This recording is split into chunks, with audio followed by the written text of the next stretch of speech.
I'm back, baby. Well, I'm back on a diet, so yeah, calm down because it's not that exciting. Even though we catch up each week to talk about weight loss, I recently took a break from my fat loss plan. For the first time in as long as I can remember, I wasn't actively trying to lose weight for an entire 10 weeks. And let me tell you, it was amazing. What didn't feel quite as good was when I started cutting calories to drop the last 10 pounds of fat, because that part pretty much sucked. Especially since it was right after my family vacation to Disney, where I was eating all of the high calorie things. And going from averaging 2,500 plus calories per day to cutting back to 1,900 calories is not that much fun. But taking a much needed break from dieting was worth it, and it actually helped make cutting calories much easier this time around. And that's because for the first time pretty much ever, I allowed myself to not constantly be on a diet without any guilt, which replenished my body so I don't feel as hungry going into this fat loss phase as I did when I lived my life in a perpetual state of dieting. And come to think of it, there are days that I eat lower than my calorie goals and I'm not even hungry. I mean, who am I? This time around, my diet has been easier, partly because of the diet break, but also because there's 6 things I'm doing differently that makes this fat loss stuff way easier. Like what I'm not eating this time around, or more specifically, not drinking. And that's daily protein shakes. Because while on my diet break, I learned that protein shakes are better used as a bulking tool, as in add them to meals if your plan is to gain weight. And hearing that advice made a light bulb go off for me, because while losing the last 40 pounds, a protein shake was my go-to breakfast. It didn't matter if I drank one before a workout or even on the days that I just walked, that was the one meal that remained constant, a 300-calorie protein shake.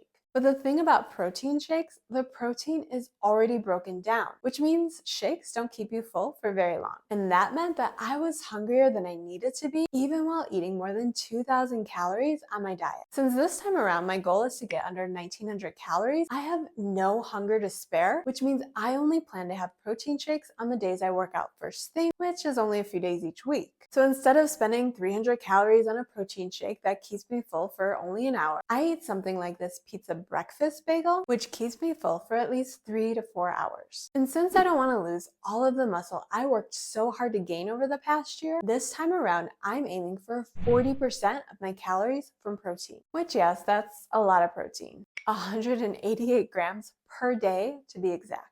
You don't need that much protein. Yes, I do. And I'm eating that much protein because it helps preserve muscle during a fat loss phase. Plus, if I'm really lucky, keeping protein high could even help me gain a little bit more. Not only that, but more protein keeps me feeling fuller on less calories, which is important for consistent fat loss. And that means pretty much everything I eat is centered around protein, even dessert, which is okay since I have plenty of high protein dessert recipes in my meal plan, like chocolate donut holes and protein ice cream that keeps me full while also helping me hit my protein goal. But I also realized the best way to reach my fat loss goals is by eating more real food, so I usually save high protein treats for the end of the day. But since I am getting most of my protein from real food, I started taking digestive supplements again, just to keep everything running smoothly.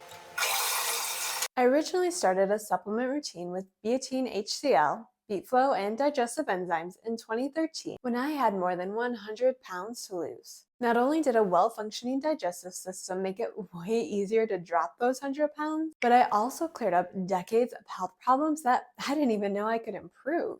And the good news is, all of those other health problems went away for good, which meant I no longer had to use the supplements. But when I went from less protein all the way up to 188 grams, some bloating and constipation came back, which means I'm back to my supplement routine, at least during my fat loss phase. If you have any of these symptoms while increasing protein, just know that supplementing with HCl can be life-changing. But you want to make sure to do it the right way, so you don't end up with any urgent side effects. It's coming out of me like lava. Yeah, I'll go ahead and leave the link in the description about the supplement to avoid any of these kinds of moments. But let me know if you have any questions about getting started.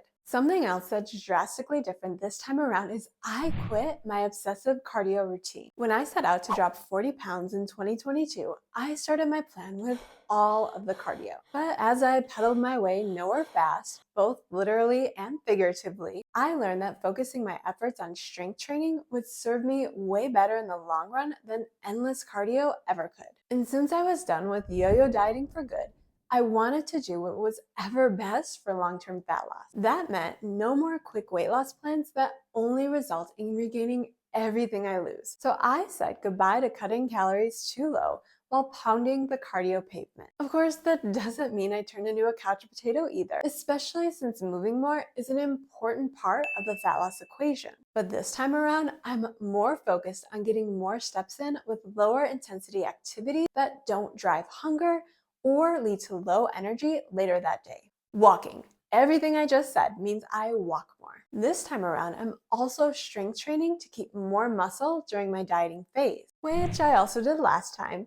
But last time, I really just replaced my cardio addiction with a new strength training obsession because I was hitting the gym 6 or 7 days each week for at least an hour every single day. And that was just to lift weight. Because I guess I didn't really replace my cardio addiction after all, since I usually followed strength training up with another 45 minutes on the elliptical. But all things cardio aside, even just hitting the gym to train for an hour or more every day is completely unnecessary and even counterproductive to your goals, especially during a fat loss phase. As I learned the hard way, overtraining only leads to injury and burnout, which makes it really hard to stick to this important fat loss habit. So this time around, I'm still hitting the gym, but only 3 days each week. And my focus is on mostly compound lifts, so I get the biggest bang for my buck without the burnout and injury that comes from overdoing it. Finally, this time around, I'm making fat loss my North Star. When I looked up what North Star meant to make sure I was using it right, Google came back with, it's your